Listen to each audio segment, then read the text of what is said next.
శ్రీ సాయినాథాయ నమః. శ్రీ సాయి సచ్చరిత్రము 23వ అధ్యాయం 4వ రోజు పారాయణం ఆదివారం.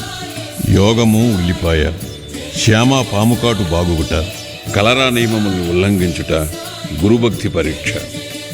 నిజముగా నీ జీవుడు త్రిగుణములకు అనగా సత్వరజస్తమో గుణములకు అతీతుడు.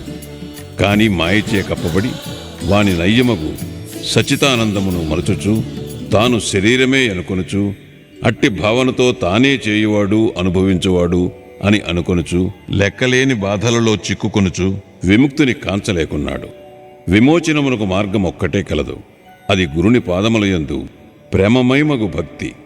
గొప్ప నటుడగు సాయి తన భక్తులను వినోదింపచేసి వారిని తమ నైజములోనికి మార్చెను. ఇంతకు పూర్వము చెప్పిన కారణములచే మేము సాయిని భగవంతుని అవతారముగా ఎన్నుచున్నాము. కాని వారెల్లప్పుడూ తాము భగవంతుని సేవకుడునని చెప్పెడవారు.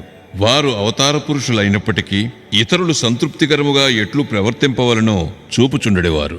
ఆయా వర్ణాశ్రమములకు విధింపబడిన కర్మలను ఎట్లు నెరవేర్చవలనో తెలిపెడవారు. ఇతరులతో ఏ విషయములోనూ పోటీ పడేవారు కారు. తన కొరకు ఏమైనా చేయమని ఇతరులను కోరెడేవారు కారు. సమస్త చేతనములందు భగవంతుని చూడగలిగిన బాబాకు వినయశీలమే ఉచితము కదా. ఎవరిని నిరాదరించుట కాని అవమానించుట కాని వారెరుగరు. సమస్త జీవులలో వారు నారాయణుని గాంచుచుండెడేవారు. నేను భగవంతుడను అని వారెన్నడూ అనలేదు. భగవంతుని విధేయ సేవకుడునని వారు చెప్పేవారు. భగవంతుని ఎల్లప్పుడూ తలుచువారు. ఎల్లప్పుడూ అల్లా మాలిక్ అనగా భగవంతుడే సర్వాధికారి అని అనుచుండెడేవారు. మేము ఇతర యోగులను ఎరుగము. వారెట్లు ప్రవర్తింతురో, ఏమి చేసెదరో, ఎట్లు తినెదరో తెలియదు. భగవత్ కటాక్షముచే వారవతరించి అజ్ఞానులకు బద్ధజీవులకు విమోచనము కలుగు చేసేదరని మాత్రం ఎరుగుదము. మన పుణ్యమేమైనా ఉన్నచో మహాత్ముల కథలను లీలలను వినుటకు కుతూహలము కలుగును. లేనిచో నట్లు జరగదు. ఇక ఈ అధ్యాయములోని ముఖ్య కథలను చూచెదము. యోగము ఉల్లిపాయ. ఒకనాడు యోగాభ్యాసము చేయు సాధకుడొకడు నానాసాహెబ్ చాందోర్కర్తో కలిసి షిరిడీకి వచ్చాను. అతడు యోగశాస్త్రములకు సంబంధించిన గ్రంథములన్నీ చదివాను. తుదకు పతంజలి యోగ సూత్రములు కూడా చదివాను. కాని అనుభవమేమీ లేకుండెను. అతడు మనస్సును కేంద్రీకరించి సమాధి స్థితిలో కొంచెము సేపైనా ఉండలేకుండెను. సాయిబాబా తన ఎడ ప్రసన్నుడైనచో చాలాసేపు సమాధిలో ఉండుట నేర్పెదరని అతడు అనుకునేను. ఈ లక్ష్యముతో అతడు షిరిడీకి వచ్చాను. అతడు మసీదుకు పోయి చూచేసరికి బాబా ఉల్లిపాయతో రొట్టె తినిచుండేరి. దీనిని చూడగానే అతనికి మనస్సున ఒక ఆలోచన మెదలను.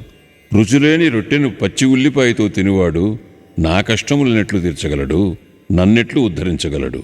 సాయిబాబా అతని మనస్సున మెదిలిన ఆలోచనను గ్రహించి నానాసాహెబ్తో ఇట్లనియను. నానా, ఎవరికైతే ఉల్లిని జీర్ణించుకుని శక్తి కలదో వారే దానిని తినవలను. ఇది విని యోగి ఆశ్చర్యపడెను. వెంటనే బాబా పాదములపై పడి సర్వస్వ శరణాగతి చేశాను.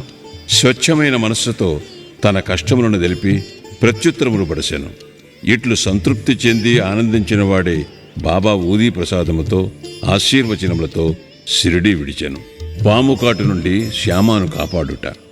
ఈ కథను ప్రారంభించక పూర్వము హేమాడ్ పంతు జీవుని పంజరములోనున్న రామచిలుకతో సరిపోల్చవచ్చుననిది. రెండునూ బంధించబడియే ఉన్నవి. ఒకటి శరీరములోను, రెండవది పంజరమందును. రెండును తమ ప్రస్తుత స్థితియే బాగున్నదని అనుకునుచున్నవి. సహాయకుడు వచ్చి వానిని బంధముల నుండి తప్పించగానే వానికి నిజము తెలియను. భగవత్ కటాక్షముచే గురువు వచ్చి వారి కండను తెరిపించి బంధ విముక్తులు చేసినప్పుడు వారి దృష్టి అన్నిటికంటే గొప్ప స్థితి వైపు పోవును. అప్పుడే గతించిన జీవితము కంటే రానున్నది గొప్పదని గ్రహింతురు. గత అధ్యాయములో మిరీకరకు రానున్న అపాయము కనిపెట్టి దాని నుండి అతనిని తప్పించిన కథ వింటిరి. అంతకంటే ఘనముగు కథను ఇచ్చట వినెదరు. ఒకనాడు శ్యామాను విషసర్పము కరిచెను. అతని చిటికిన వ్రేలును పాము కరుచుటచే శరీరములోనికి విషము వ్యాపింప మొదలెడెను. బాధ ఎక్కువగా నుండెను. శ్యామ తాను మరణించదననుకునెను. స్నేహితులు అతని విరోబా గుడికి తీసుకుని పోవ నిశ్చయించిరి. పాముకాట్లు అచ్చట బాగోగుచుండెను. కాని శ్యామ తన విరోబాయుకు బాబా వద్దకు పరుగెడెను. బాబా అతనిని చూడగానే కోపముతో వానిని తిట్టనారంభించాను. ఓరి పిరికి పురోహితుడా, పైకెక్కవద్దు. ఎక్కితివో ఏముగునో చూడు అని బెదిరించుచు తరువాత ఇట్లు గర్జించాను. పో, వెడలి పొమ్ము, దిగువకు పొమ్ము. బాబా ఇట్లు కోపోద్దీపితుడగుట్టు చూచి శ్యామ మిక్కిలి విస్మయమందాను, నిరాశ చెందాను. అతడు మసీదును తన ఇల్లుగా, బాబా తన ఆశ్రయముగా భావించుచుండెను. బాబా తననట్లు తరిమివేసినచో తానెక్కడికి పోగలడు. అతడు ప్రాణమందాశ వదులుకొని ఊరకుండెను. కొంతసేపటికి బాబా శాంతించి శ్యామ దగ్గరికి పోయి కూర్చొని ఇట్లనెను. భయపడవద్దు, ఏమాత్రమూ చింతించకు. ఈ దయామయుడైన ఫకీరు నిన్ను తప్పక రక్షించను. ఇంటికి పోయి ఊరక కూర్చుండము, బయటికి పోవద్దు. నాయందు విశ్వాసముంచుము, భయపడకుము, ఆందోళన పడవద్దు. ఇట్లని శ్యామాను ఇంటికి పంపించాను. వెంటనే బాబా తాత్యా పాటీలను, కాకాసాహెబ్ దీక్షితుని అతని వద్దకు పంపి తనకిష్టము వచ్చినవి తినవచ్చుననియు, గృహములోనే తిరగవచ్చుననియు, కాని పండుకొనకూడదనియు ఈ సలహాల ప్రకారము నడుచుకొమ్మనెను. కొద్ది గంటలలో శ్యామ బాగుపడెను. ఈ పట్టున జ్ఞప్తి అందుంచుకునవలసినదేమన బాబా పలికిన 5 అక్షరముల మంత్రము పో, వెడలి పొమ్ము, క్రిందకు దిగు అనునవి శ్యామాను ఉద్దేశించినదిగాక విషమును ఆజ్ఞాపించిన మాటలు. ఆ విషయము పైకి ఎక్కరాదనియు, అది శరీరమంతటా వ్యాపించరాదనియు బాబా ఆజ్ఞాపించిరి. మంత్రములలో నారితేరిన తక్కిన వారి వలె వారే మంత్రము ఉపయోగింపనవసరము లేకుండాను. మంత్రబియ్యము గాని తీర్థము గాని ఉపయోగించనవసరము లేకుండాను. శ్యామా జీవితమును రక్షించుటలో వారి పలుకులే అత్యంత శక్తివంతములైనవి.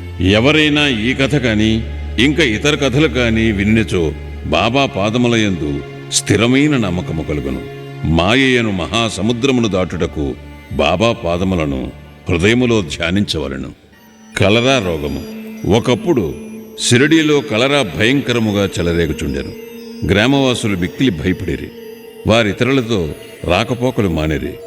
గ్రామంలో పంచాయతీ వారు సభ చేసి 2 అత్యవసరమైన నియమములు చేసి కలరా నిర్మూలించ ప్రయత్నించిరి. అవి ఏమనా, కట్టెల బండ్లను గ్రామములోనికి రానియకూడదు, మేకను గ్రామములో కోయరాదు, ఎవరైనా వీనిని ధిక్కరించినచో వానికి జరిమానా వేయవలనని తీర్మానించిరి.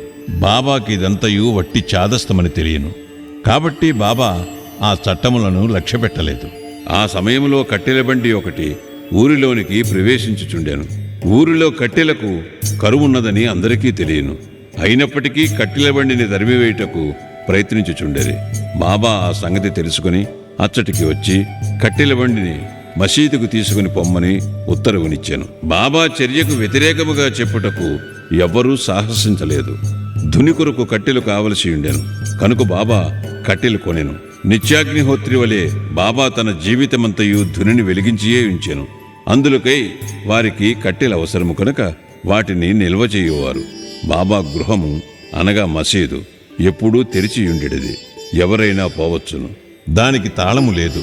కొందరు తమ ఉపయోగము కొరకు కొన్ని కర్రలను తీసుకుని పోవువారు.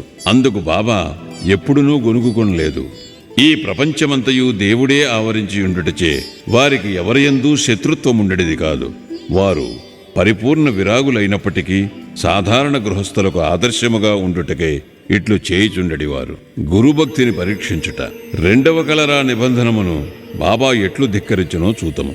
నిబంధన అమలులో ఉన్నప్పుడు ఎవరో ఒక మేకను మసీదుకు తెచ్చిరి. ఆ ముసలి మేక దుర్బలముగా చావుకు సిద్ధముగా నుండెను. ఆ సమయమున మాలేగాం ఫకీర్ పీర్ మహమ్మద్ ఉరఫ్ బడే బాబా అసటనే ఉండెను.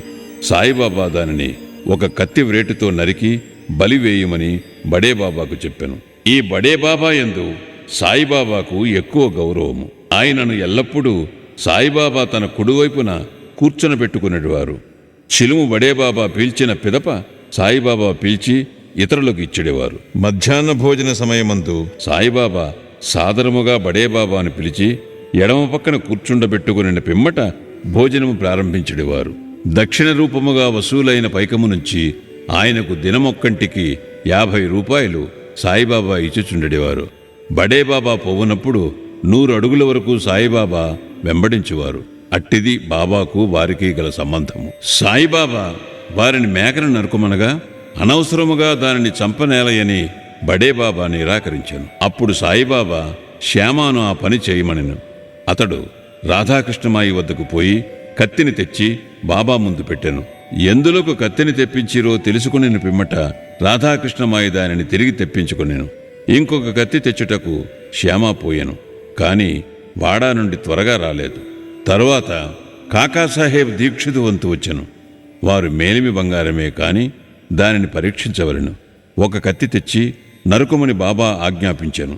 అతడు సాఠేవాడాకు పోయి కత్తిని తెచ్చెను. బాబా ఉత్తర్వు కాగానే దానిని నరకుటకు సిద్ధముగా నుండెను. అతడు స్వచ్ఛమైన బ్రాహ్మణ కుటుంబంలో పుట్టి చంపుట ఎనున్నది ఎరుగుకుండిరి.